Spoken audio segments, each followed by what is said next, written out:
SpineForce is a total body, muscle, and joint re-educator. What we're going to have this client do here is perform the basic beginning of the baseline program that we have on this machine. So basically, it can allow someone who's active in life, you know, even a sports athlete who may be running and at these high paced speeds, slow things down to correct imbalances that they can only really notice when they do slow things down and take it one step at a time. Obviously, my client now, she's balancing on here. We're going to have her take the hands off and balance on here. And I know her level, so I can trust that she can hold and maintain this balance. But when we start to absorb differently, you don't realize how stiff you can be in the pelvis, for example, and you want to make sure you maintain that motion. So let's just have you lock your knees while still maintaining that balance and allow more movement to happen in your pelvis. Yeah. All while still trying to maintain upper body posture, a lot more motion is happening in the pelvis and the hips when you lock out the knees. Then you soften the knees again. So when you slow something down like that, you can say, okay, I want to be able to take a look at this particular section and be in control of what's happening in my pelvis and in my hips. Now let's say we put it into like almost like a running fashion or a mid walking or kind of running gait or jogging gait. So we'll split our stance, put one foot forward in front of you and one foot back, hold it on, okay? So now here she'll soften both knees, she'll have both knees, and if you can balance, it's a little more sturdy. So you can let go and balance that way. But let the back knee bend too. So your heel is actually going to be off a little bit. And you balance this whole foot and the ball of the foot here. Okay? And if you feel like you can flatten it once in a while, depending only when it's necessary. We're absorbing the forces by letting our joints and our muscles counterbalance the forces coming from the oscillation.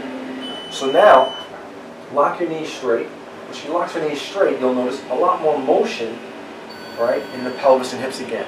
This is just one of the ways, if you slow things down, you can teach someone to prevent the imbalances that you may get from always doing things dynamically in your day-to-day runs, so that you can figure out, okay, if I change this, slow this down, what do I feel? Is this a little bit more to the right, a little more to the left? When you split your stance, go ahead and split your stance, please.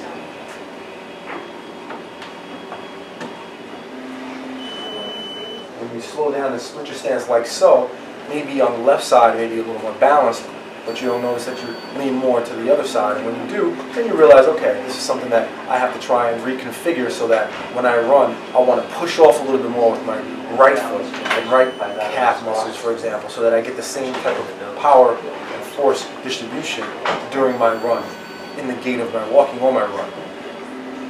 I noticed a tightness in this side that I didn't have just now, on the other side. Yeah. That's the thing.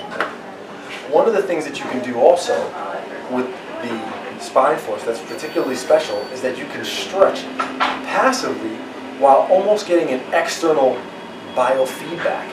Alright? So one of the things that she just mentioned is she's a little tight on her left side. So what we can do to stretch that left side, something a little different here with these multiple handles, with these handlebars, is we can do stretches for that left side. So, and then let's get into take your left hand and grab up here, okay?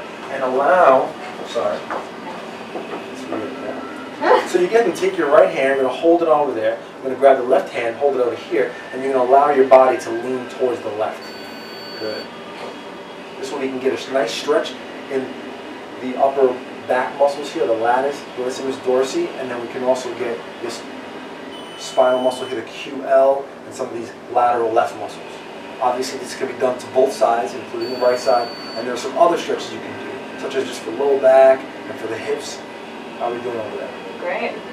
It's done in an oscillating fashion, yet it's still somewhat passive. So you get all these different angles, you know, whereas one angle may not cut it, you get these motions that she's really relaxing into the stretch, but at the same time she's getting more like different angles of the stretch. Okay, try holding on in the middle now. Yep. Then allow yourself to squat down just a little more than that, and let your body and back kind of seat back this way, so you can allow you to relax the stretch in this position. This is more of a posterior stretch. You can change it by tucking the pelvis in a little bit, getting more low back, or letting the hips go out and you get a little bit more of the thighs. whichever you like.